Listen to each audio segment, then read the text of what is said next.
आप सभी का स्वागत है हमारे YouTube चैनल एक्सप्लेनर ज़र्क में। मैं आपको एक मनहुआ एक्सप्लेन करने जा रहा हूँ। इस कहानी के बारे में कुछ जानकारी देना चाहूँगा। हमारे मुख्य किरदार एक सामान्य दुनिया से एक ऐसी दुनिया में ट्रांसमाइग्रेट हो जाता है जहाँ गॉड्स, मॉन्स्टर्स और गोस्ट्स होते हैं। ये देवता और भूत इंसानों के बीच ही रहते हैं। इस दुनिया में कोई भी सामान्य इंसान इन भूतों को नहीं देख सकता, लेकिन स्पेशल एबिलिटीज़ वाले लोग इन्हें देख सकते हैं। इनमें से एक हमारा मुख्य किरदार होता है। इस दुनिया में भूतों या जिन्हें मॉन्स्टर्स भी कह सकते हैं का एक नियम है। वे केवल उस इंसान को खा सकते हैं जो उन्हें देख सकता है। जो इंसान उन्हें नहीं देख सकते उन्हें वे कोई नुकसान नहीं पहुंचाते। और यहाँ हमारे मुख्य किरदार को कुछ स्पेशल पावर्स भी मिलती हैं। आप हमारे चैनल एक्सप्लेनर ज़र्क को सब्सक्राइब कर लें, क्योंकि इस मनहुआ के 15 आवर्स से ज़्यादा टाइम के एपिसोड्स आने वाले हैं। चलिए अब इस कहानी को शुरू करते हैं। वह थका हुआ था और उसने ध्यान नहीं दिया कि वह अप्रत्याशित रूप से कितनी तेजी से पागल गति तक पहुंच गया।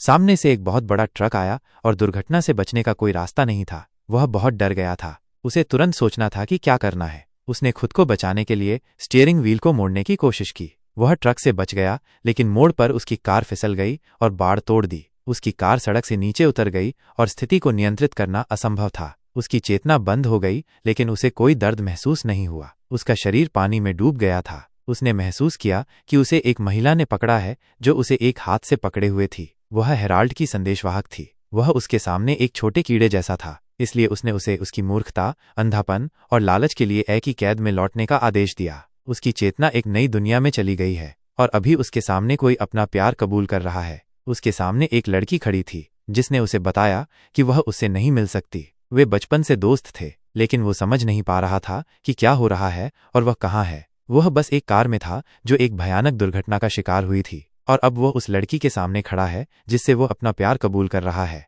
ये उसकी अस्वीकृति लग रही है, या शायद ये एक सपना है। उसके आसपास बहुत से लोग थे जो उसका मजाक उड़ा रहे थे।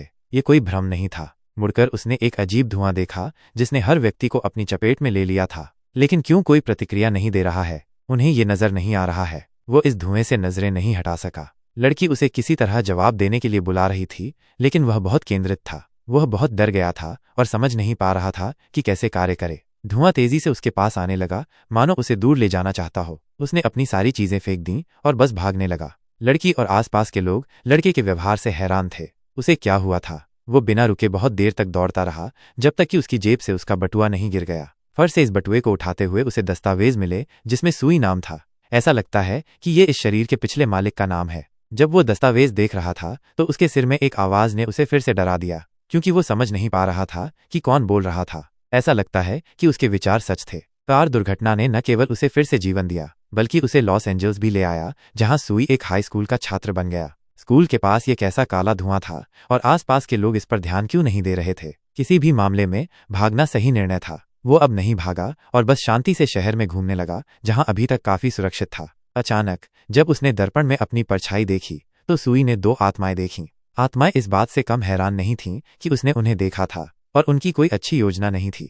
सुई समझ नहीं पा रहा था कि ये किस तरह के जीव थे और वे कहाँ से आए थे। उसकी सांसें रुक गईं और उसकी आंखें बहुत डरी हुई थीं। वो समझ नहीं पा रहा था कि क्या ये आत्माएं वास्तव में उसका पीछा कर रही थीं और उसे नष्ट करने की कोशिश कर रही थीं। उन्होंने उसे घेर लिया और उसे चाटने लगे और कल्पना करने लगे कि वे उसे कैसे खाएंगे। उसके मन में आया कि वे केवल उन्हीं को नुकसान पहुंचाते हैं जो उन्हें देखते हैं। क्या हमें बस उन पर ध्यान नहीं देना चाहिए? उसने बस ऐसा नाटक करने का फैसला किया कि उसने उन्हें नहीं देखा और अपना रास्ता जारी रखा। आत्माएं उसका पीछा करती रहीं और उससे बात करती रहीं, लेकिन सुई ने किसी भी तरह से प्रतिक्रिया नहीं दी और बस अपने बारे में एक गाना गुनगुनाते हुए आगे बढ़ता रहा। ऐसा लगता है कि ये काम कर रहा है। वे रुक गए और निराश थे कि वे उन्हें सुन नहीं पा रहा था। वे उसे बहुत खाना चाहते थे। वह उनसे थोड़ी दूर चला गया और ऐसा लगता है कि उन्होंने उसे अकेला छोड़ दिया। जैसे ही वो उनसे अलग हुआ, सुई ऐसी जगह खोजने के लिए दौड़ा जहां वो ऐसी आत्माओं से छिप सके।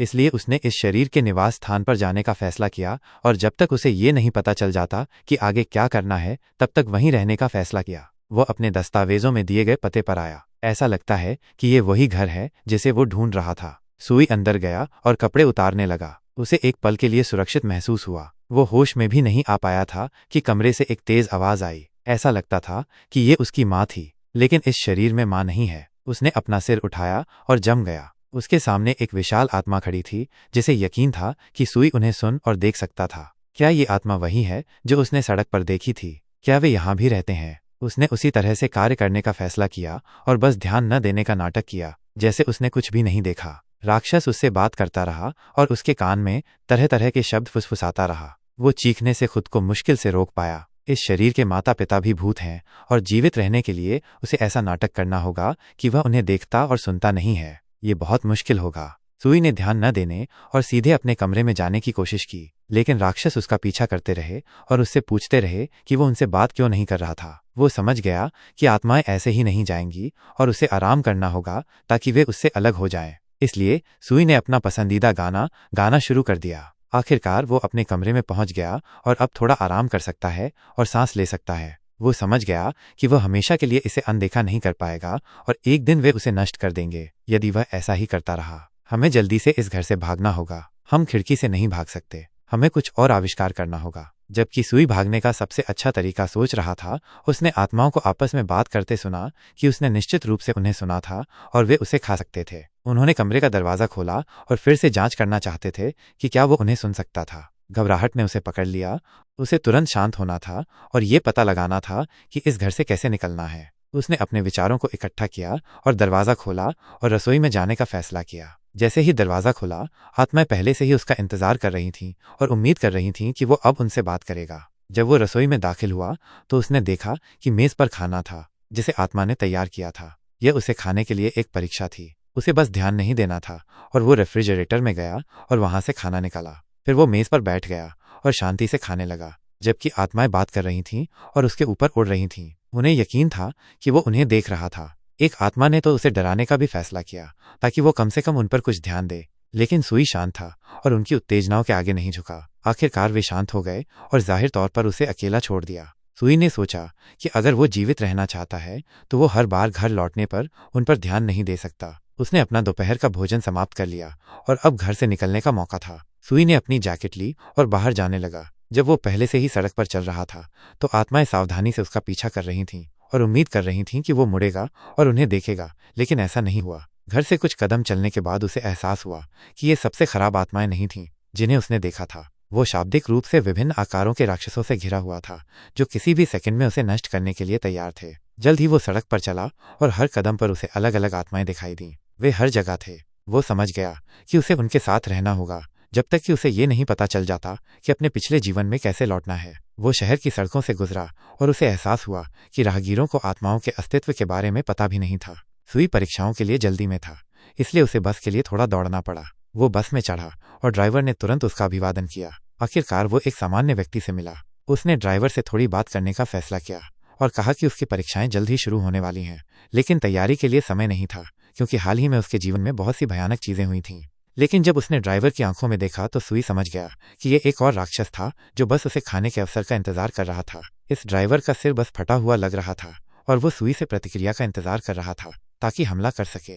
दुर्भाग्य से इस आत्मा के लिए सुई ने बस उसे अलविदा कहा और बस के अंदरूनी हिस्से में चला गया। उसके मन में आया कि सामान्य लोगों के बीच भी आत्माएं हैं। मुझे आश्चर्य है कि इस भीड़ में कितने राक्षस हैं। सुई ये नहीं पता लगा सका कि क्या वो इन आत्माओं को देख रहा था या ये कौशल उसे इस शरीर के पिछले मालिक से मिला था। जबकि सुई आत्माओं के बारे में सोच रहा था, बस उस स्टॉप पर आ गई जिस पर लिखा था कि ये राक्षसों को नष्ट करने वाला तीर था। अब यह उसे दुर्घटना जैसा नहीं लग रहा था। ऐसा लगता है कि किसी ने इसे यहाँ जानबूझकर छोड़ा था और ये व्यक्ति सुई की मदद कर सकता है। बेशक ये उसके अनुमान थे। उसे नहीं पता था कि क्या ये चीजें वास्तव में आत्माओं को रोक सकती हैं। उसके विचारों को शू ने एक जोरदार धक्का देकर बाधित किया, जो उसका सहपाठी और सबसे अच्छा दोस्त था। शू ने सोचा कि सुई इतना दुखी और केंद्रित क्यों था। क्या ये कल लड़की से हुई लड़ाई के कारण था? सुई ने अपने मन में सोचा कि शांति से रहना मुश्किल है जब आप हर कदम पर राक्षसों से घिरे हों। जब वे स्कूल के गलियारों से चल रहे थे तो सुई ने देखा कि स्कूल में वास्तव में एक भी आत्मा नहीं थी, यहाँ तक कि सामान्य लोगों के बीच भी नहीं। उसने अपने सहपाठी की बात भी नहीं सुनी। उसके विचार विशेष रूप से राक्षसों और एक ऐसी जगह के बारे में थे जहां वो सुरक्षित रहेगा। सुई ने स्कूल में रहने का फैसला किया जब तक कि उसे ये पता नहीं चल जाता क्या चल रहा है और वो इसे कैसे हल कर सकता है। वो अलविदा कहने और स्कूल का आगे पता लगाने वाला था, लेकिन उसे एक आवाज ने रोक दिया जिसने उसका नाम पुकारा। यह सानिया की आवाज थी, वही लड़की जिससे उसने कल प्यार का इजहार किया था। उसने कहना शुरू किया कि कल बहुत सारे लोग थे और वो अनजाने में सुई के प्रस्ताव पर सहमत नहीं हो सकी, इसलिए अब वो माफी मांगना चाहती है। बेशक सुई को इन माफ़ी में कोई दिलचस्पी नहीं थी, लेकिन उसका मूड 1 मिनट के लिए बेहतर हो गया, क्योंकि आत्माओं के साथ संवाद करने से बेहतर है कि ऐसे सामान्य व्यक्ति से बात की जाए जो आपको खाना चाहते हैं। उसका दोस्त भी हैरान था कि सुई ने ऐसा जवाब दिया। उसे उससे ऐसी उम्मीद नहीं थी। इन सभी माफ़ी को सुनने में दिलचस्पी नहीं थी, क्योंकि ये उन डरावनी चीज़ों की तुलना में कुछ भी नहीं था जिनके साथ वो पिछले कुछ दिनों से जी रहा था। सानिया को उम्मीद थी कि सुई उसे अनदेखा नहीं करेगा और उसके साथ बातचीत जारी रखेगा। उसने सोचा कि शायद ये लड़की बहुत अच्छी नहीं है, लेकिन फिर भी वो किसी भी राक्षस से बेहतर है। लेकिन बात यहीं खत्म नहीं हुई। सहपाठी ने सुई को सीधे लड़की के ऊपर धकेल दिया। वो सीधे उसके ऊपर गिर गया और मुश्किल से अपने पैरों पर खड़ा रह पाया। सुई तुरंत अपने पैरों पर खड़ा हो गया और माफ़ी मांगने लगा, लेकिन जैसे ही सुई ने अपना मुंह खोला, उसने देखा कि लड़की बिना सिर के खड़ी थी। ये कैसे संभव है और उसका सिर कहाँ है? उसी पल उसने नीचे देखा और पाया कि उसके हाथों में उसका सिर था। बिना शरीर के भी उसका सिर पूछने की कोशिश कर रहा था कि क्या वे दोस्त रह सकते हैं, लेकिन सुई इतना डर गया था कि वो बस वहीं खड़ा रहा और चुप रहा। उसकी जड़ता खुद लड़की ने तोड़ी, जिसने उसके हाथों से अपना सिर छीन लिया और वापस कक्षा में भाग गई, अंत में ये कहते हुए कि वो चुप्पी को सहमति मानेगी। सुई खड़ा रहा और हिला नहीं। वो बस समझ नहीं पा रहा था कि ये कैसे संभव था और क्या इस दुनिया में कोई सुरक्षित जगह थी। उसने इस स्कूल में लोगों से कम बात करने का फैसला किया, क्योंकि उनमें से हर एक आत्मा हो सकती थी। इसलिए सुई ने अपने दोस्त से कहा कि उसे तबीयत खराब लग रही है और वो आराम करने जाना चाहता है। जुशु ने उसे स्कूल की प्रधानाध्यापिका के पास जाने की सलाह दी, क्योंकि उसके पिता एक प्रसिद्ध जादूगर हुआ करते थे और वह खुद एक चुड़ैल है। जब सुई कक्षा में बैठा था तो उसने एल्डर और उसकी क्षमताओं के बारे में जानकारी खोजने का फैसला किया। उसके विचार आशावादी मूड में बदल गए, क्योंकि यदि दुनिया इन आत्माओं से भरी है तो ऐसे लोग भी होने चाहिए जो उनसे निपटने में मदद करेंगे, और इसलिए यह उम्मीद है कि उसे इस स्थिति से बाहर निकलने का रास्ता मिल जाएगा। सुई कक्षा में बैठा था और बोरियत से सोने लगा था। राक्षसों के बारे में विचार भी गायब हो गए थे। उसकी आंखें धीरे धीरे बंद हो गईं। वो पिछले कुछ दिनों से बहुत थका हुआ था। उसने एक पल के लिए अपनी आंखें बंद कीं और जैसे समुद्र में गिर गया। बहुत ठंड थी। एक अज्ञात शक्ति उसे नीचे की ओर खींच रही थी और उसने कुछ संख्याएं देखीं। जाहिर तौर पर यह गहराई का पैमाना था। निशान सामान्य सीमा से आगे निकल गया था और सांस लेना असंभव हो गया था। वो डर के मारे चीखता हुआ जागा। उसे ऐसे सपने क्यों आते हैं? क्या वो वास्तव में एक गहरा महासागर था और वो बस डूब रहा था? घंटी बजी, जो पाठ के अंत का संकेत दे रही थी। सुई कुर्सी पर झूल रहा था और सोच रहा था कि चुड़ैल से सबसे अच्छी तरह से कैसे बात की जाए। वो उसे ये नहीं बता सकता कि वो आत्माएं देखता है। उसे इस मुद्दे पर बेहतर सोचना होगा। उसने पहले एक नोटिस लिखने का फैसला किया और पूछा कि क्या वे मिल सकते हैं। उसने अधिसूचना समाप्त भी नहीं की थी कि वो उसके पास आ गई और उसे बहुत डरा दिया। उसने सिर्फ अपनी अप्रत्याशित उपस्थिति के कारण उसे डराया नहीं। वो खुद को नहीं रोक पाया और अपनी कुर्सी से गिर गया। वो तुरंत काम पर लग गई और उससे पूछा कि वो उसे क्यों लिख रहा है और वो उससे क्या चाहता है। सुई ने पहले पूछा कि क्या वह उससे अकेले बात कर सकता है, लेकिन इससे पहले कि वो अपना सवाल पूरा कर पाता, उसने उसे अपने अन्य सहपाठियों के साथ जाने के लिए बुलाया। अन्य सहपाठियों ने ध्यान से देखा कि वे कहाँ जा रहे थे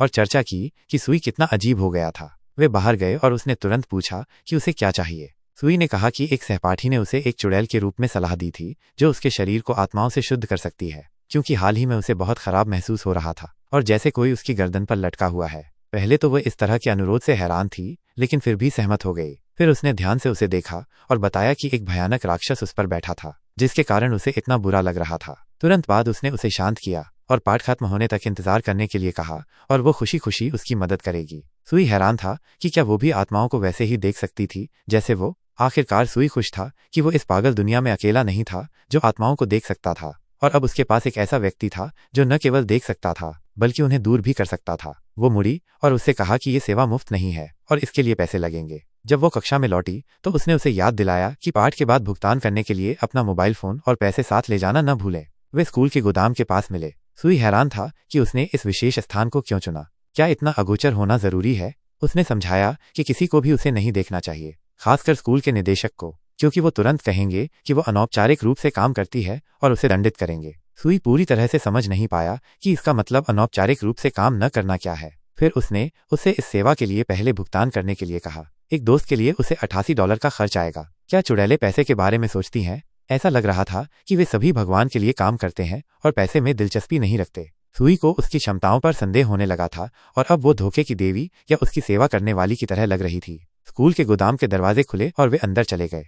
सुई ने पूछा कि ऐसी प्रक्रियाओं के लिए उसका विशेष सूट कहाँ था, लेकिन जैसा कि पता चला उसने उसे सूट पहनने के लिए आवश्यक राशि का भुगतान नहीं किया था। वो कुछ और पूछना चाहता था लेकिन उसके पास समय नहीं था। क्योंकि बूढ़ी औरत ने उसे टाई से पकड़ लिया और उसे अपने पीछे घसीट लिया। उसने उसे एक अजीब पोशाक पहनाई और उसे जमीन पर लिटा दिया। पहली चीज जो उसने शुरू की वो सुई से न हिलने और घबराने के लिए कहा। इस प्रक्रिया में केवल कुछ मिनट लगेंगे। उसने उसके सिर पर एक जादू की छड़ी रखी और अपना अनुष्ठान शुरू किया। ध्यान केंद्रित करते हुए उसने जादुई शब्द कहे। सुई के सिर के ऊपर कुछ दिखाई देने लगा। ये एक विशाल राक्षस था जो नष्ट करने के लिए प्रकट हुआ था। अब ये स्पष्ट है कि उसे इतने बड़े गोदाम की आवश्यकता क्यों थी। वो तुरंत सुई को नष्ट करना चाहता था और ऐसा लग रहा था कि ये अब होगा, लेकिन उसने उसे अपनी छड़ी की मदद से नियंत्रित किया। लड़की ने एक और जादू का इस्तेमाल किया और आत्मा को अपनी बोतल में खींच लिया। बस सब खत्म हो गया। ये एक बहुत तेज प्रक्रिया थी। सुई बस वहीं पड़ा रहा और ये सब देखता रहा और समझ नहीं पा रहा था कि राक्षस कहाँ चला गया था। वो एक आत्मविश्वास भरे चेहरे के साथ उसकी ओर मुड़ी और कहा कि सब खत्म हो गया है। सुई बहुत डर गया था और समझ नहीं पा रहा था कि क्या हुआ, क्या सब कुछ ठीक रहा। लड़की उस पर गुस्सा थी। उसने उसकी क्षमताओं पर संदेह करने की हिम्मत कैसे की। उसके पास पूरे परिवार में सबसे अच्छी प्रतिभा है, इसलिए उसने प्रक्रिया के लिए उससे अतिरिक्त भुगतान करवाया क्योंकि ये एक असामान्य आत्मा थी। सुई ने अपना फोन बढ़ाया और पूछा कि क्या आत्माएं उसे अभी भी परेशान करेंगी। उसने मुस्कुराते हुए कहा कि उसके लिए सब खत्म हो गया है और वो शांति से सो सकता है, खासकर जहां वो आत्माओं को देख सकता था। जैसे ही सुई प्रक्रिया से हटा, उसे एहसास हुआ कि इससे कोई मदद नहीं मिली और वो अभी भी बहुत सारे राक्षसों को देखता है जो बस पल का इंतजार कर रहे हैं। ऐसा लगता है कि चुड़ैलें केवल आत्माओं का एक हिस्सा देख सकती हैं। सुई जो सभी भयानक चीजें देखता है वो उन्हें नहीं देख सकती थी और एक बार फिर सुई इस भयानक दुनिया में इन आत्माओं के साथ अकेला रह गया। सुई कक्षा में अकेला बैठा उदास था जब तक कि उसकी शांति एक सहपाठी ने बाधित नहीं की जो ये सोच रहा था कि भूत भगाने का काम कैसे समाप्त हुआ। वो सोच रहा था कि उसे क्या हुआ और वो इतना बुरा क्यों लग रहा था। उनकी बातचीत किमायरे ने बाधित की जो उनका सहपाठी था। उसने कहा कि वो जानता है कि कल सुई को क्या हुआ था और उसे बहुत चिंता है कि उसका घाव ऐसे ही ठीक नहीं होगा। सुई ने उसे बाधित किया और पूछा कि क्या वो उसे इस तरह से अपमानित करना चाहता है क्योंकि उसे अब सुई की परवाह नहीं है। किम्श उत्तर से संतुष्ट नहीं था, इसलिए उसने उसे एक कार्ड और गीत कार्यक्रम में आमंत्रित किया। किस कार्यक्रम का प्रश्न था सुई बिल्कुल नहीं समझा, लेकिन मुख्य नियम पिछले मालिक के जीवन का पालन करना था, इसलिए वो सहमत हो गया। सुई को होश में आने का समय नहीं मिला जब उसने उसे टाई से पकड़ लिया, जिससे उसे अपने दोस्त जूशु को अलविदा कहने से भी रोका गया। जूशु को समझ नहीं आया कि ये नक्शे और गाने इतने दिलचस्प क्यों थे और वो वहां जाने के लिए इतनी जल्दी में क्यों था, लेकिन वो भी वहां जाना चाहता था। जब वे क्लब जा रहे थे तो उन्होंने अपने साथ कुछ और लोगों को लिया। ये एक बहुत अच्छी जगह थी। किसने सोचा होगा कि ये स्कूल के पिछवाड़े में था। जैसे ही वे उस कमरे में दाखिल हुए जहां ये खेल चल रहा था, किम शेर ने खुशी से कोच की ओर मुड़कर कहा कि वह सुई को ले आया है। क्लब के कुछ सदस्य सुई के आने से हैरान थे, लेकिन ऐसा लगता है कि वह यहाँ एक से अधिक बार आ चुका है। उनका गीत और कार्ड प्रशिक्षक ने स्वागत किया और शामिल होने के लिए आमंत्रित किया। उसने उन्हें टियान से मिलवाया जो पिछले साल का स्नातक था जो पेशेवर प्रतियोगिताओं में भाग लेगा। सुई और टियान ने एक दूसरे का अभिवादन किया। कोच ने पहले ही उन्हें एक दूसरे के बारे में बताया था और उसने ये भी जोड़ा कि सुई जूनियर हाई स्कूल में खेलने आया था और उसका स्तर टियान से कम नहीं था, इसलिए टियान ने तुरंत खेलने और ये तय करने की पेशकश की कि उनमें से सबसे अच्छा कौन है। प्रशिक्षकों ने सुई का समर्थन किया और उम्मीद की कि वह टियान को हरा देगा। 100 किताबों और भजनों के कार्ड का उपयोग करने का समय आ गया है। कोच ने कहा कि यह पूरे शहर में सबसे बड़ा कार्ड डेक है। कार्ड फाइट का समय आ गया था। प्रतिभागी पहले से ही गेम प्ले शुरू करने के लिए तैयार थे। इस खेल का गेम प्ले काव्यात्मक सॉलिटेयर के समान था। पाठक नाटक का पहला आधा पढ़ता है और दो प्रतिस्पर्धी खिलाड़ी डेक के नीचे से कार्ड निकालते हैं और गाने का अनुमान लगाने की कोशिश करते हैं। दोनों खिलाड़ी पहले से ही एक दूसरे के सामने बैठे थे और खेल शुरू होने का इंतजार कर रहे थे। खेल के नियमों और गानों की यादें पिछले मालिक के सिर में बनी हुई थीं, इसलिए वो खेलने और शायद जीतने के भी खिलाफ नहीं था। सुई समझ गया कि उसके लिए यहाँ खेलना बेहतर होगा बजाय स्कूल के बाहर जाने और आत्माओं से लड़ने के। कोच ने उनसे पूछा कि क्या वे शुरू करने के लिए तैयार हैं। यदि हाँ तो मास्टर ने पहले गीत के बोल पढ़ना शुरू किया जो सुई के लिए काफी परिचित था। उसने पहली छमाही को अंत तक पढ़ने का भी समय अंक अर्जित किया। तियानु ऐसी गति से हैरान था, लेकिन वो शांत था और खेल जारी रखने के लिए तैयार था। अन्य खिलाड़ी सुई के लिए उत्साह कर रहे थे और जब वो जीतता था तो आनंद लेते थे। सुई खेल के नियमों को पूरी तरह से नहीं समझ पाया था, इसलिए उसने किमायर से पूछा, जिसने समझाया कि जिसके पास खेलने की सतह पर कोई कार्ड नहीं बचा है वो जीत जाता है। दूसरा प्रश्न, और इस बार तियानु सबसे तेज था। उसने स्कोर बराबर कर दिया। खेल जारी रहा और वे बराबरी पर प्रतिस्पर्धा कर रहे थे। देखना बहुत दिलचस्प था। लगभग आधा खेल बीत चुका था और सुई अंकों के मामले में आगे निकल गया। कोच ने अगला गीत पढ़ा, लेकिन सुई ने गलत कार्ड निकाल लिया। तियान ने इसका फायदा उठाया और एक और अंक अर्जित किया। सुई जम गया और सोचा कि उसे एक साथ दो गाने सुनाई दे रहे हैं। क्या वास्तव में यहाँ कोई आत्मा है जो गाने भी पढ़ती है? और आवाज़ कोच की आवाज़ से बहुत मिलती जुलती थी, इसलिए अंतर करना मुश्किल था। अगला राउंड और तियाने के लिए फिर से एक स्कोर। वो सुई से आगे निकलने लगा है। तियाने समझ नहीं पा रहा था कि क्या हो रहा था। सुई ने प्रतिक्रिया क्यों नहीं दी और अंक क्यों नहीं अर्जित किए, लेकिन उसने अब गाने की शुरुआत सुनी। सुई को अब यकीन था कि इस कमरे में एक आत्मा है जो प्रशिक्षक के साथ साथ पढ़ती है और उसे क्या करना चाहिए। टीशन लगातार 3 अंक अर्जित करता है। सुई ने गानों पर बिल्कुल भी प्रतिक्रिया देना बंद कर दिया। तियान को समझ नहीं आया कि क्या हुआ।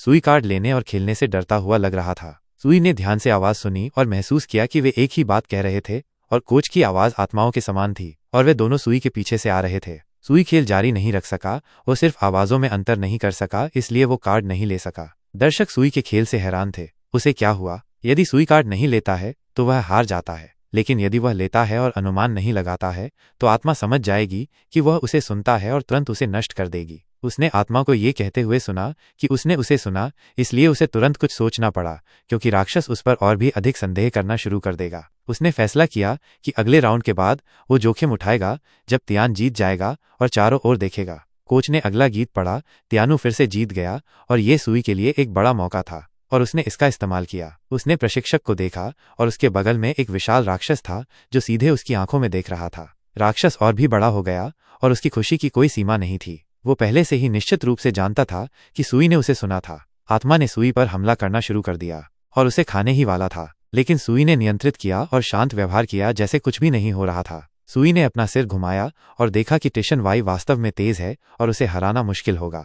आत्मा के लिए कितना अफसोस है, सुई वास्तव में उसे नहीं सुनता है। उसने अपना सिर वापस खेलने की सतह पर घुमाया और सोचा कि वो खेल को कैसे जारी रखेगा, क्योंकि यदि वो कार्ड नहीं लेता तो वो उजागर हो जाएगा और खाया जाएगा। अगला राउंड और अगला गाना शुरू हुआ, लेकिन सुई ये नहीं समझ पाया कि कोच की आवाज़ कहाँ थी और आत्मा की आवाज़ कहाँ थी, और राउंड फिर से तियान के पक्ष में समाप्त हुआ। उसने कोच को नहीं देखा, इसलिए वो ये नहीं बता सका कि मास्टर कब बोल रहा था और आत्मा कब बोल रही थी। तियान ने देखा कि सुई बहुत अच्छा नहीं दिख रहा था और उसने उसे एक ब्रेक की पेशकश की यदि उसे कोई आपत्ति नहीं थी। सुई ने जवाब दिया कि वो रात भर मुश्किल से सोया था, इसलिए उसे थोड़ा ब्रेक लेकर पानी पीने और खुद को तरोताज़ा करने में कोई आपत्ति नहीं थी। उसके बाद हम खेल जारी रखेंगे। उसने पानी पिया और सोचा कि वो सीधे कोच को कैसे देख सकता है। उसे पता चला कि तियान सीधे प्रशिक्षक के सामने बैठा था और राक्षस के चेहरे पर देख रहा था। उसके दिमाग में एक विचार आया और उसने सुझाव दिया कि तियान खेल के नियमों को थोड़ा बदल दे। उसने तियान को अंतिम 30 कार्डों को आंख बंद करके खेलने की पेशकश की यदि उसे कोई आपत्ति नहीं थी। तियान खेलने के इस तरीके के खिलाफ नहीं था और ऐसा लगता है कि कोच भी सहमत हो गया। सुई ये नहीं समझ पाया कि खेलने के अंधे तरीके का क्या मतलब था। क्या ये आंखों पर पट्टी बांधकर खेलना था, जैसा कि उसे समझाया गया था कि ये एक ऐसा खेल है जब प्रतिभागी कार्डों को नहीं देख सकते हैं, वे केवल सुन सकते हैं या कोच को देख सकते हैं। यह ऐसा ब्रेनस्टॉर्मिंग गेम है। कोच ने उन्हें कार्डों के स्थान को याद करने के लिए 10 मिनट दिए और फिर असली खेल शुरू होगा। उल्टी गिनती खत्म हो गई है। अब मास्टर ने उनसे कार्डों से पीट करने के लिए कहा और वे खेलना शुरू कर देंगे। सुई घटनाओं के इस मोड़ से संतुष्ट था और वो आवाज़ों में अंतर कर पाएगा और राक्षस ये नहीं समझ पाएगा कि वो उसे देखता है या नहीं। राक्षस और प्रशिक्षक ने एक ही समय में पहला प्रश्न पढ़ना शुरू किया।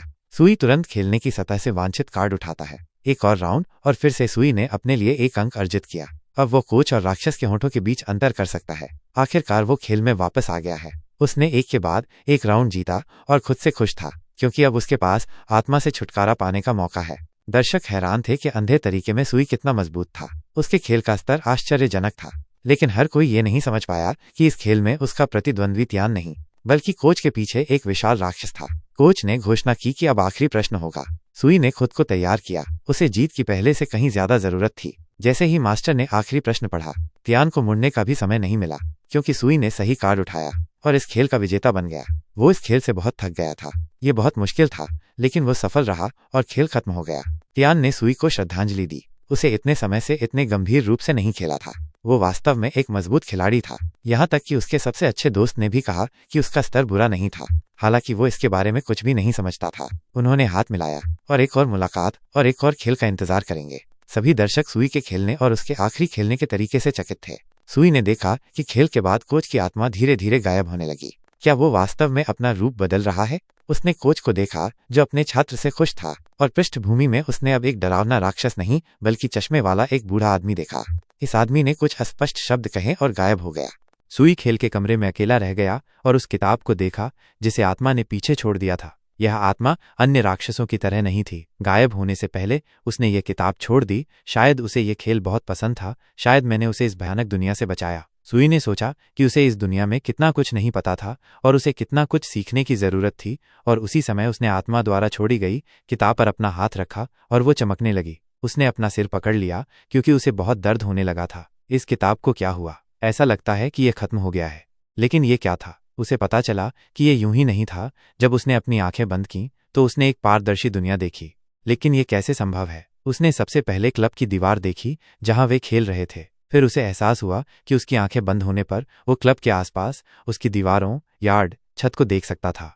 इसके अलावा वह मानसिक रूप से इस क्षेत्र से आगे जा सकता था। वह बिना किसी प्रतिबंध के स्कूल भर में स्वतंत्र रूप से घूम सकता था और सभी विवरण देख सकता था। सुई मानसिक रूप से स्कूल के मैदान में घूम रहा था जब तक कि उसने अचानक एक पेड़ से एक बहुत तेज रोशनी आती हुई नहीं देखी। वह इस पेड़ से अपनी आंखें नहीं हटा सका, जैसे कि इस दुनिया में जितनी भी रोशनी थी वह इस पेड़ के पास जमा हो गई थी। ये देखने के लिए बहुत तेज रोशनी थी और सुई ने अपनी नज़र पेड़ के नीचे की ओर घुमाई। वहां उसने एक बहुत छोटा घर देखा जो गोल्फ क्लब जैसा लग रहा था। वह समझ नहीं पाया कि वह ये मिनी हाउस क्यों देख रहा था। शायद ये एक संकेत था कि यह पूरा क्षेत्र उसका था और वह जो चाहे कर सकता था। उसे पता चला कि वह जो कुछ भी देखता है वह ऐसे स्थान है जहां वो पहले था। शायद जो कुछ भी उसने कभी देखा था वह इस दुनिया में अपनी नई शक्ति की मदद से बनाया जा सकता था। इसलिए सुई ने सोचा कि वह लॉस एंजल्स बना सकता है। वह जहां चाहे वहां जा सकता था और इन घिनौनी आत्माओं को कभी नहीं देख पाएगा। उसे केवल अपनी आंखें बंद करनी होंगी और गाने की किताब के साथ सब कुछ।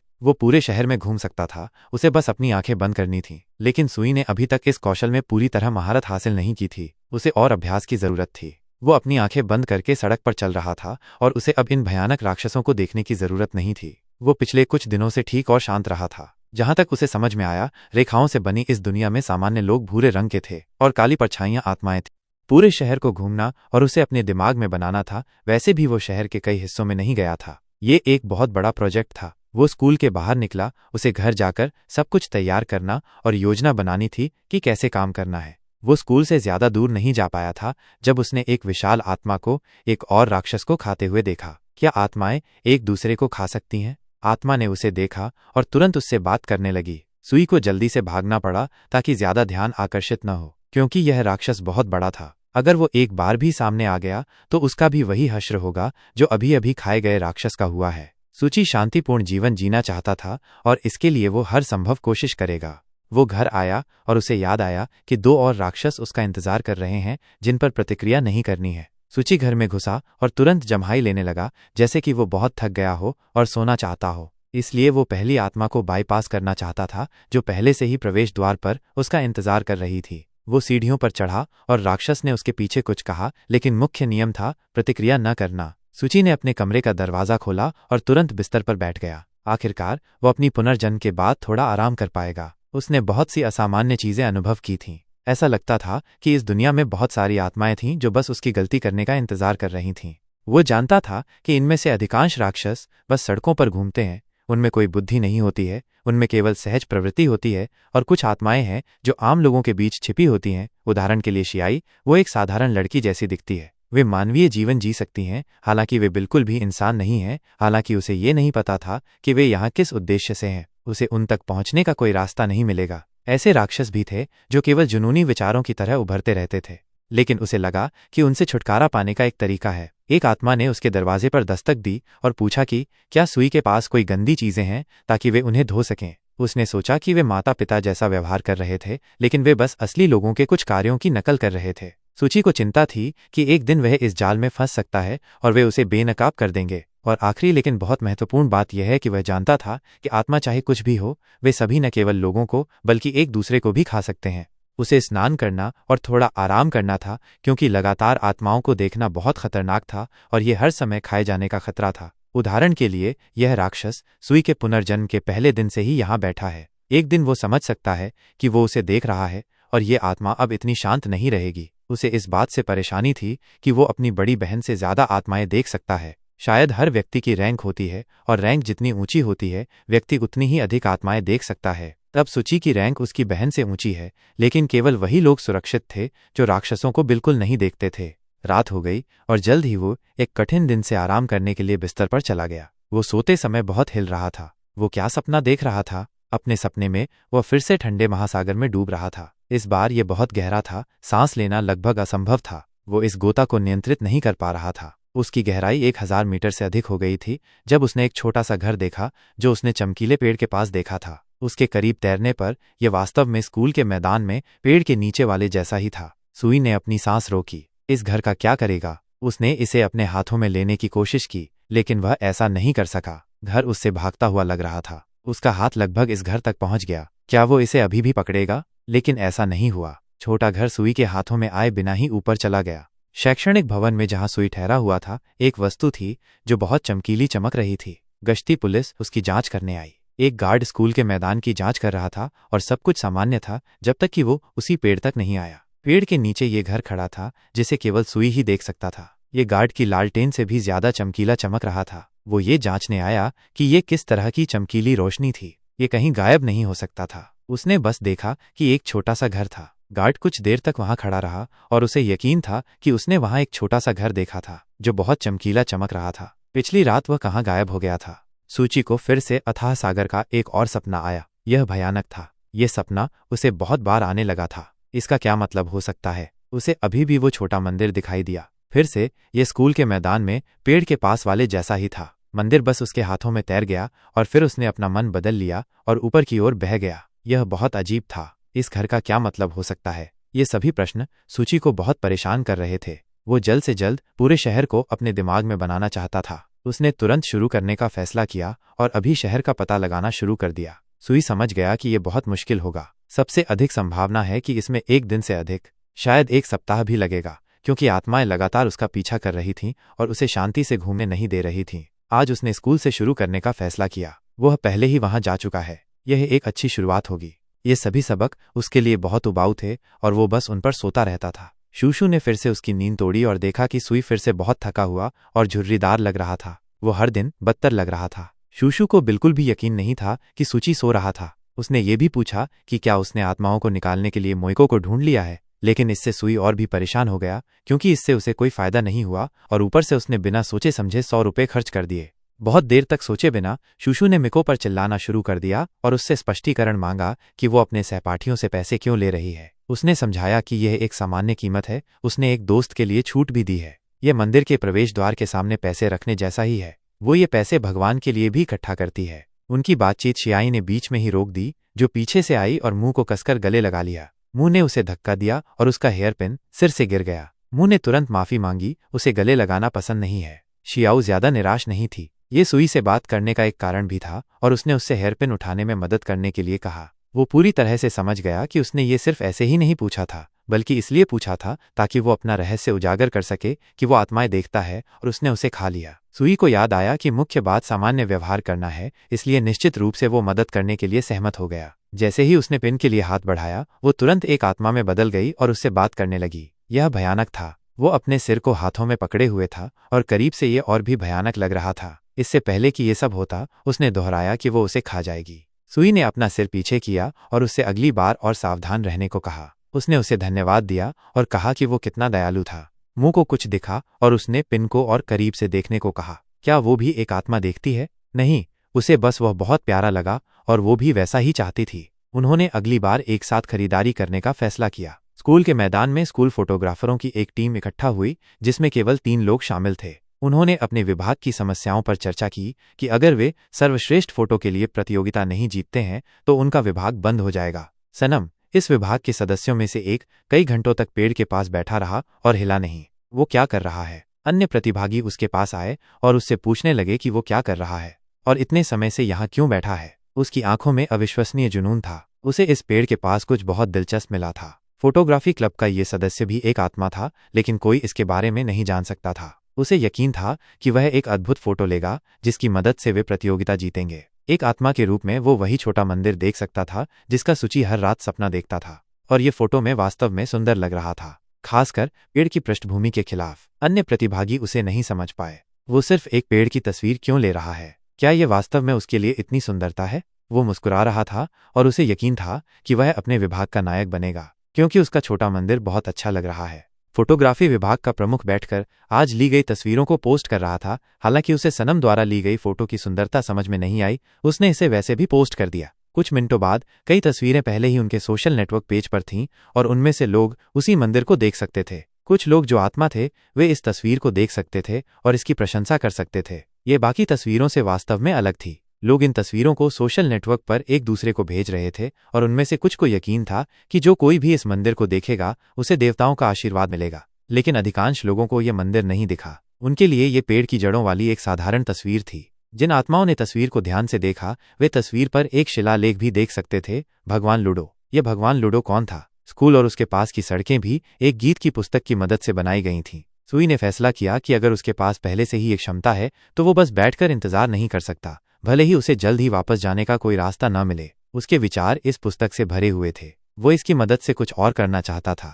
अप्रत्याशित रूप से वो प्रकाश में लिपटा और एक और वास्तविकता में ले जाया गया, जहां उसने केवल एक छोटा मंदिर देखा जो उसे कहीं बुला रहा था। एक पल की देरी किए बिना उसने ये जांचने का फैसला किया कि ये क्या आवाज़ थी और तुरंत उस छोटे मंदिर की ओर भागा जो अभी भी स्कूल के मैदान में उसी पेड़ के पास था। जब सुई पेड़ के पास था उसने दो छोटी गिलहरियां देखीं, लेकिन उनमें से एक बहुत अच्छी नहीं लग रही थी। उन्हें क्या हुआ था? क्या वे भी ये छोटा मंदिर देखते हैं? वो समझ गया कि इन गिलहरियों में से एक इस मंदिर की पूजा करती थी और दूसरी बहुत घायल थी और मुश्किल से हिल रही थी। बिना देरी किए सुई ने उसे अपनी बाहों में लिया और उसे स्कूल के डॉक्टर के पास ले जाने का फैसला किया ताकि उसकी किसी तरह मदद की जा सके। इस गिलहरी का पैर थोड़ा क्षतिग्रस्त हो गया था।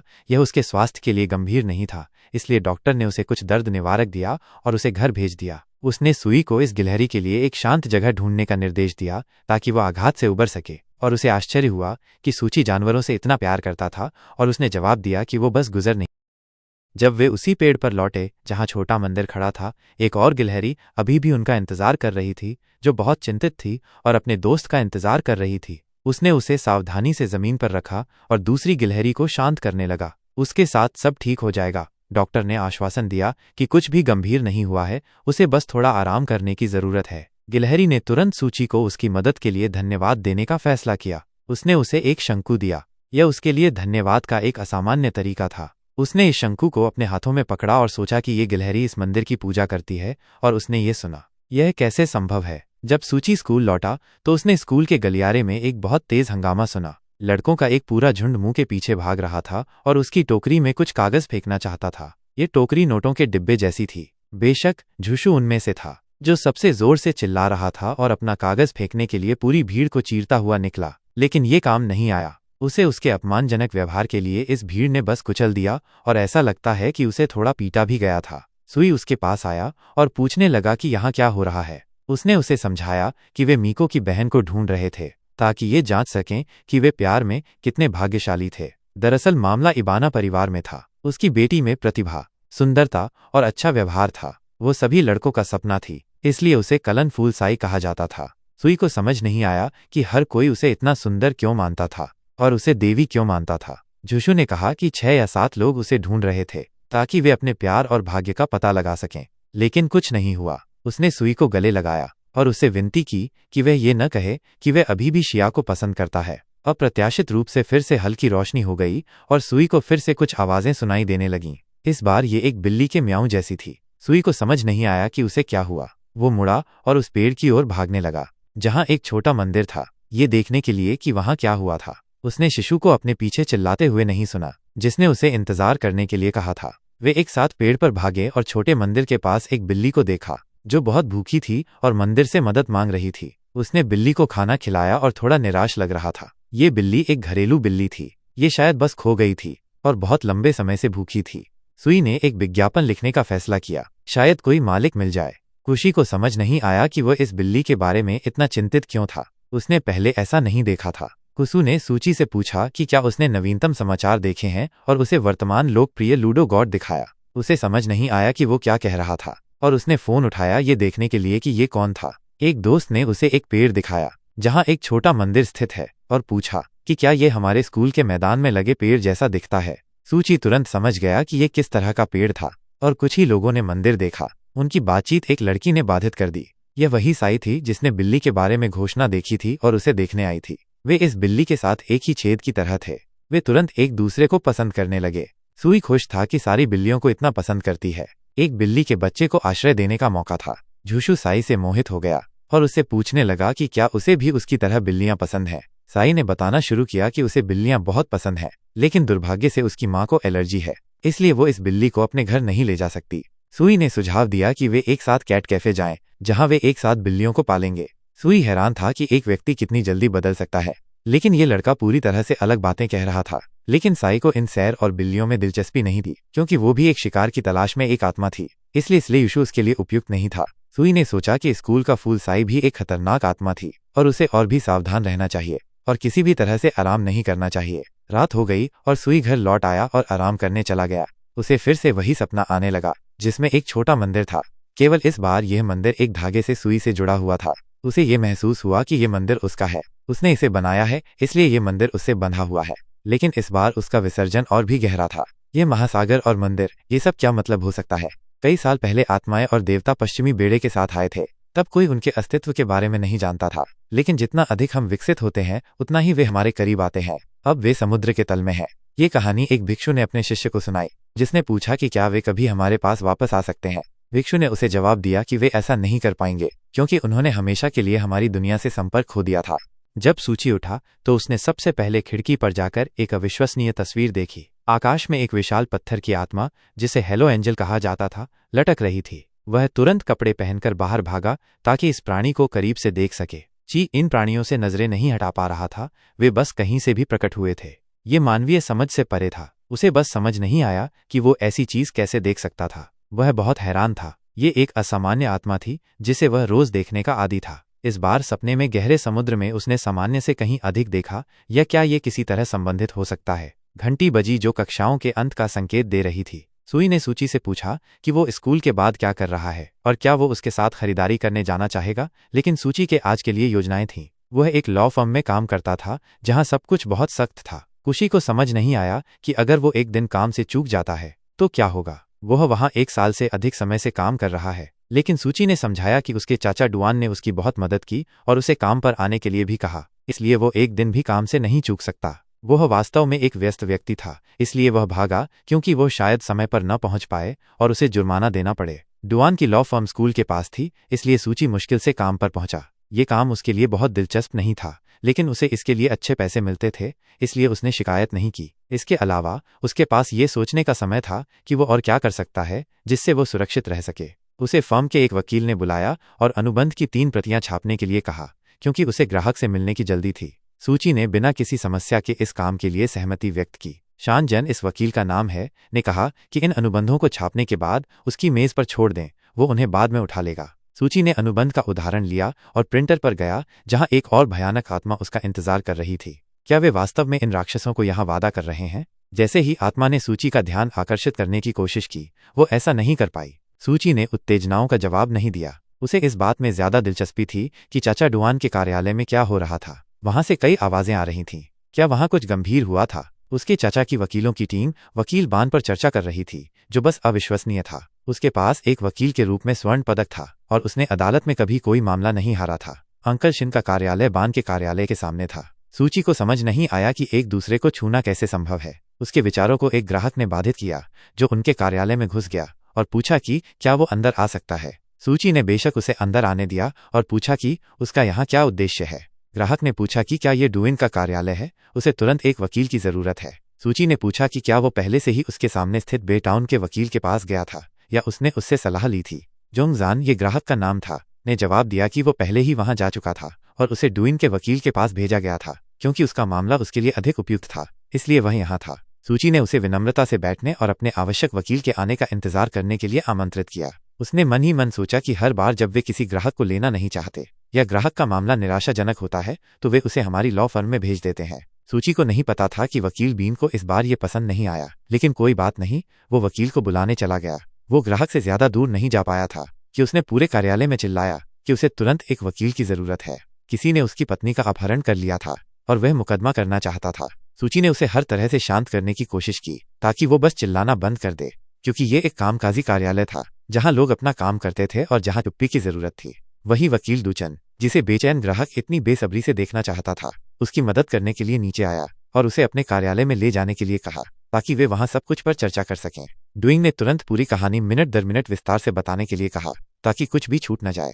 वे कहानी के अंत तक पहुंचे जहां जोंगजांग ने वकीलों को बताया कि उसकी पत्नी की हैज वैग ब्यूटी अस्पताल में हत्या कर दी गई थी और चिकित्सा रिपोर्ट में इसकी पुष्टि हुई थी। सूची ने वकीलों और ग्राहक के बीच बातचीत को जानबूझकर नहीं सुना। जब वो जोंगजांग के लिए चाय लाया, जो उस समय इस बात पर बात कर रहा था कि ऑपरेशन के दौरान उसकी पत्नी को कुछ गलत दवा दी गई थी जिसने उसे मार डाला, सूची ने अस्पताल से एक डिस्चार्ज देखा जिसमें कोकेन पर आधारित एक दवा का उल्लेख था जिसने रोगी में एलर्जी प्रतिक्रिया पैदा की थी। पुनर्जीवन के बाद मृत्यु हो गई। दुचन ने पूछा कि ग्राहक को क्लिनिक में क्या करने के लिए कहा गया था। उसने कहा कि उन्होंने उसे एक रिलीज समझौते पर हस्ताक्षर करने के लिए कहा था जिस पर उसने हस्ताक्षर नहीं किए और वकीलों के साथ चला गया। उन्होंने ग्राहक द्वारा लाए गए अनुबंध की समीक्षा की और यह वास्तव में कानूनी और वैध था। ग्राहक के अधिकारों की रक्षा करना बहुत मुश्किल होगा। सुई को लगा कि इस ग्राहक के साथ कुछ गड़बड़ है जो अपनी पत्नी से बहुत प्यार करता था और उसे नहीं पता था कि वो और उसके बच्चे उसके बिना क्या करेंगे। दुइन ने पेशेवर रूप से ग्राहक को आश्वस्त किया और उसे समझाया कि उसकी भावनाएं मामले में किसी भी तरह से मदद नहीं करेंगी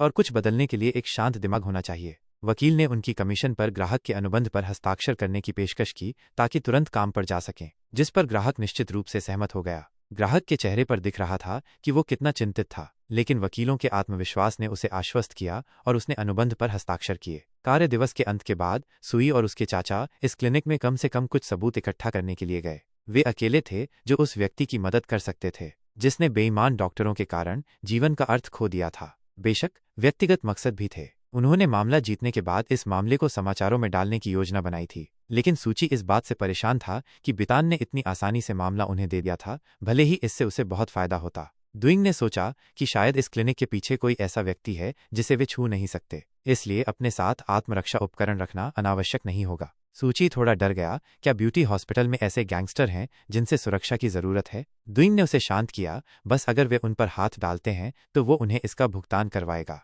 वे अपने गंतव्य पर उसी क्लिनिक में पहुंचे। वे वहां ज्यादा देर नहीं रुके क्योंकि क्लिनिक का प्रतिनिधित्व करने वाले लोगों ने कुछ भी कहने और मामले में भाग लेने से इनकार कर दिया। सबूत प्राप्त करने के पहले प्रयास विफल रहे। अस्पताल के कर्मचारियों ने जोर देकर कहा कि ग्राहक एक अस्वीकरण पर हस्ताक्षर करे और उन्होंने ऑपरेशन का वीडियो देखने से भी इनकार कर दिया। हालांकि सूची वकील नहीं था, यहां तक कि उसे भी समझ आ गया था कि ये एक बहुत ही मुश्किल मामला होगा जिसे संभालना मुश्किल होगा। हालांकि ये अभी भी आत्माओं की संगति में समय बिताने से बेहतर था। बेशक ये अस्पताल आत्माओं के बिना नहीं था, डॉक्टरों और नर्सों के बीच कमोबेश राक्षस थे, लेकिन सुई ने पहले ही पेशेवर रूप से आत्माओं पर ध्यान न देना सीख लिया था, इसलिए उसने और वकील डुआन ने शांति से इस मामले के बारे में बात की और सुई को ये जानने में दिलचस्पी थी कि क्या वे इसे जीत पाएंगे। वकील निश्चित नहीं था, उसके पास एक विचार था जो इस परिवार के बारे में जानकारी पोस्ट करना और ये बताना था कि डॉक्टरों की भयानक लापरवाही ने उन्हें अलग करने से पहले उनका कितना खुशहाल जीवन था। वे समुदाय को शामिल करना चाहते थे ताकि सभी को बताया जा सके कि वहां इलाज करवाना कितना खतरनाक है और उन्होंने जो कुछ भी बनाया है उसे नष्ट करना है। लेकिन इस कदम से पहले उन्होंने अपने ग्राहक के घर जाने का फैसला किया। वह बस पास में ही रहता था। उन्होंने दरवाजा खटखटाया और जोंगजांग और उसके छोटे बेटे ने उनका अभिवादन किया, जो बहुत खुश नहीं दिख रहा था। हालांकि ये समझ में आ रहा था कि उसने अपने छोटे बेटे को कमरे में क्यों भेजा, ताकि वे वकील से शांति से बात कर सकें। जब बच्चे ने अपने कमरे का दरवाजा खोला तो सुई ने एक आत्मा देखी जो लड़के को ढंक रही थी। ये एक भयानक तस्वीर थी। उसने सभी को शुभ रात्रि की शुभकामनाएं दी और अपने कमरे में चला गया। सुई एक्सप्लेनर जर्क के वीडियो को एडिट कर रहा था, तभी उसे अपने दिमाग में एक आवाज सुनाई दी। सुई ने बोला, ये क्या है? तभी वो अचानक एडिटिंग छोड़कर वहां से भागते हुए बोला, क्या यह संभव है कि कोई और जानवर श्राइन के पास प्रार्थना कर रहा हो? सुई तुरंत श्राइन के पास पहुंच गया और वहां जाकर बोला, अच्छा तो तुम सब ये कह रहे थे। और वहां श्राइन के पास 3 गिलहरियां एक्सप्लेनर जर्क को सब्सक्राइब और वीडियो को लाइक और कमेंट करने के लिए कह रही थीं। ये बस फन के लिए था।